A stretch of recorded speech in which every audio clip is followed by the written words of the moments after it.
What's going on, everybody? Welcome back to the Celtics Daily Channel with me, Mike Zakarian, as we are diving in to the Celtics offseason, which started way too soon, as the NBA Finals are still going on, and it feels like our Celtics should be playing in it. But before we dive into today's action, do me a favor, subscribe to the channel, like the video, hit the little notification bell so you know the next time that sweet Celtics content is going to drop. And it just helps us out. It makes us feel good. So join the party. And if you're making your way back, you've already subscribed, thanks for being here. Thanks for sticking around. And speaking of sticking around, how about that for a transition? Giannis Antetokounmpo. Listen, we spent the last couple of weeks, and I'll include myself, but every podcast, every YouTuber, the national media, Windhorse Shams, where is Giannis going to go? The betting favorites. Now it's Toronto, it's San Antonio, it's Houston. No, he's going to stay in the Eastern Conference because the Eastern Conference sucks. Well, you are right. He is going to stay in the Eastern Conference, but he's going to stay right there with the Milwaukee Bucks. That's right. He came out on Instagram, basically had a Bucks jersey and was like, we're staying forever. We're going to win a chip. They're not going to win a chip, but it does seem like Giannis, after all of the smoke, there was literally no fire. It seems like Giannis is going to stay in the Eastern Conference, which makes me think, like, I don't know, the Bucks are going to be similar to the Celtics, right? They're going to be right somewhere in the middle of that 4 to 7 range in the Eastern Conference. They're going to be propped up by the fact that the rest of the East is not good, but it does seem like Giannis is going to stay put, which all of a sudden kind of does a weird thing for Jaylen Brown's value, which we'll talk about a little bit at the end. But Giannis being on the table, right, then it was like, whoa, okay, that's the big fish.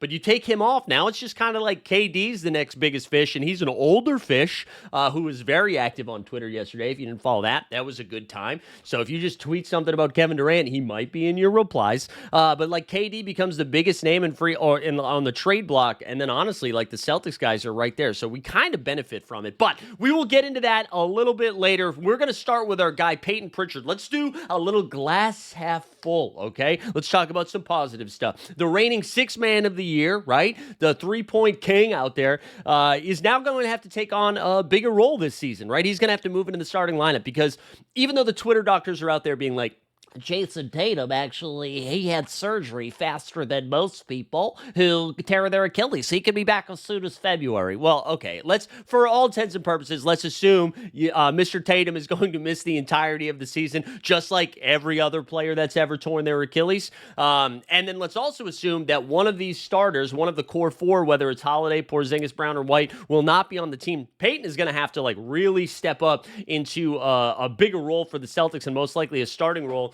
Shout out Jay King from The Athletic, who did a Celtics mailbag over the week, and he dropped a couple of stats here that throughout recent years, one of Pritchard's strengths, this is what he said, has been an ability to step up with this, while the Celtics are shorthanded. Over 10 games last season where Tatum did not play, Peyton Pritchard averaged 19 points, over 5 dimes, and 5 boards a game, and the Celtics went 8-2 in those games. And more impressive, and this was a stat that kind of blew my mind, he went on to say, one of the most impressive parts of this season for Pritchard was among all players to attempt at least 7 3-pointers. Only one player had a higher true shooting percentage than Pritchard, and that was Zach LaVine. He finished, Pritchard, could have finished the season at 40% from downtown like he did. So that's it's just crazy to think the volume and efficiency Peyton Pritchard had last season. Now, I think what'll be fun is Peyton Pritchard is kind of like a Katy Perry fireworks, right? That he jumps in,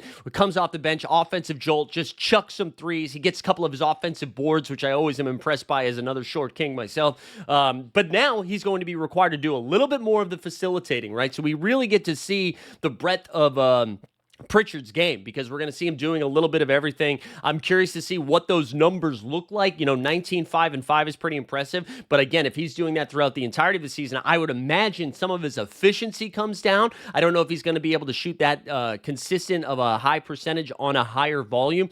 And also you have to consider, right, for a long time, he was coming off, or most of the season was coming off the bench, and you're getting bench units that you're going against. And now he's going to be getting starting rotations, right? The other thing, though, that I would say is that when he was coming off the bench, he was normally option number 1, maybe 1B, because you assume one of Tatum or Brown's out there with him.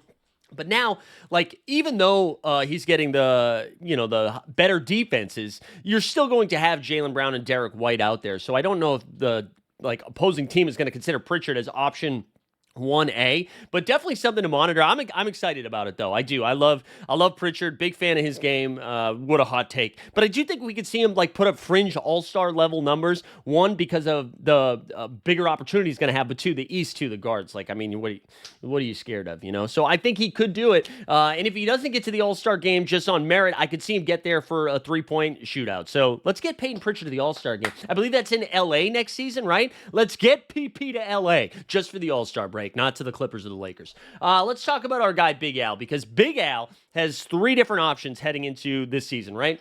He's almost my age. He could just call it quits. He's had an incredible career, a Hall of Fame career. He will be in Springfield, Massachusetts to be in the NBA Hall of Fame, which again, if you just step back, it is wild to me that the Hall of Fame is in Springfield. I actually played basketball on that court one time, like a straight up game one time there. It was incredible. It was a lot of fun. It's probably some of the worst basketball that's ever entered the Hall of Fame is the stuff that I did out there. But Al is going to get there, right? But even like if you don't just include like his NBA career to be Hall of Fame worthy, it's a basketball Hall of Fame.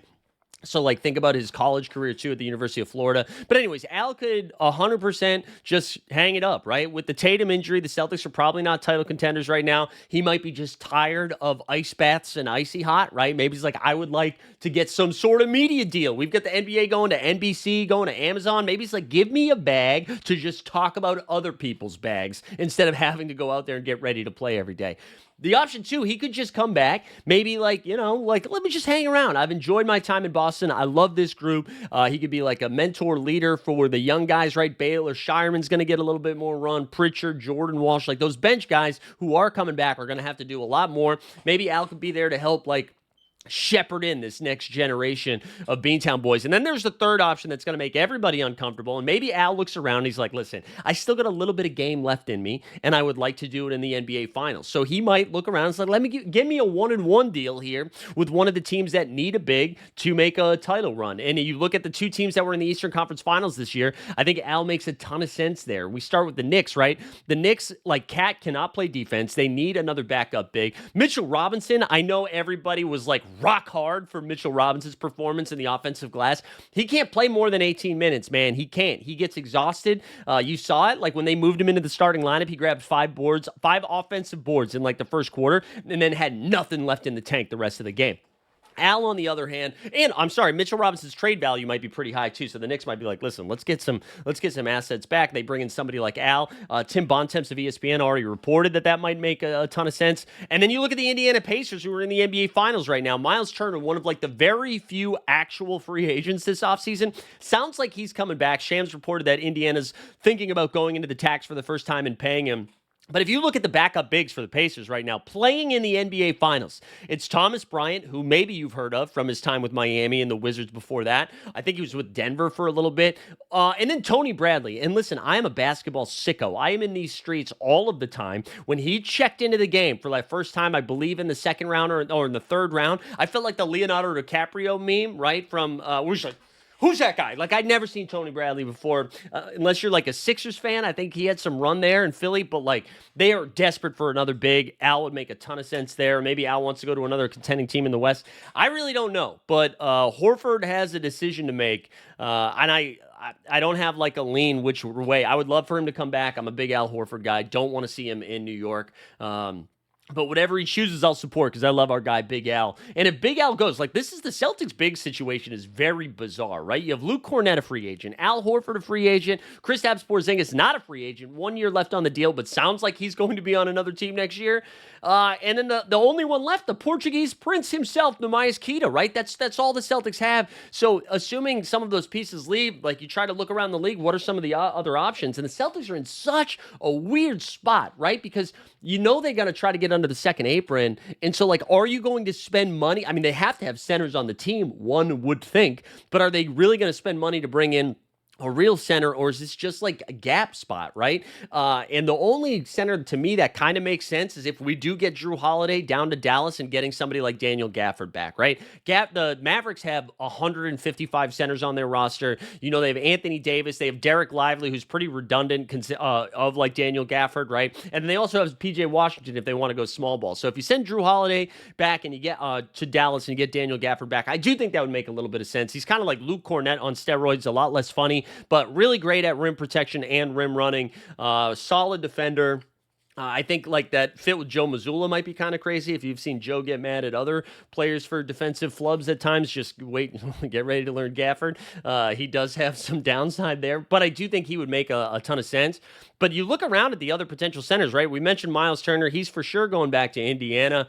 Walker Kessler's a name that gets thrown around a lot, but I can't imagine Utah letting a white guy leave the state. And Walker, like, he's cheap financially right now because he's still in his rookie deal, assuming an extension is coming, but he is pretty expensive trade value wise because of how cheap his salary is right now. You're going to have to give up a ton of assets to go get somebody like Walker Kessler. I don't really think that makes sense. Memphis is somebody that I thought was going to get off some of their bigs, but Zach Edey just had surgery for an ankle sprain, which is crazy.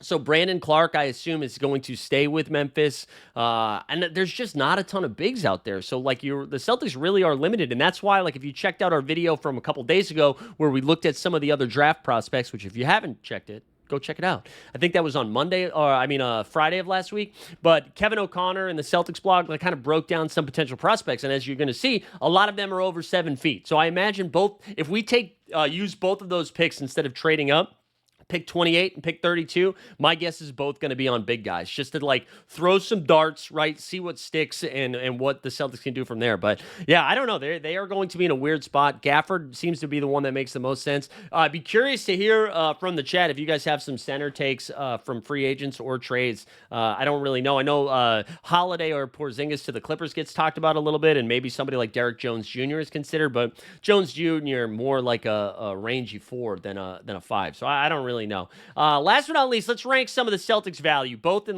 who has the most value and then most likely to leave, right?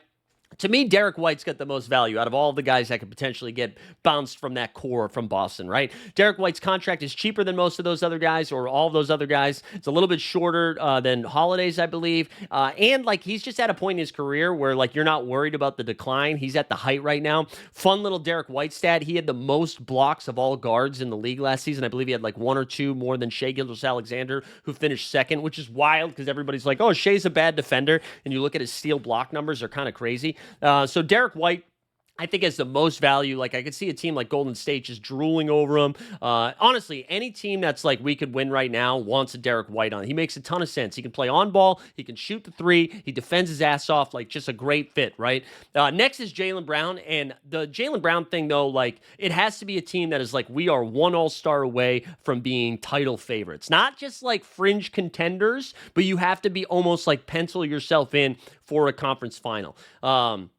I don't again, Houston and San Antonio are the 2 spots that have the rosters that make sense. I don't really see it happening.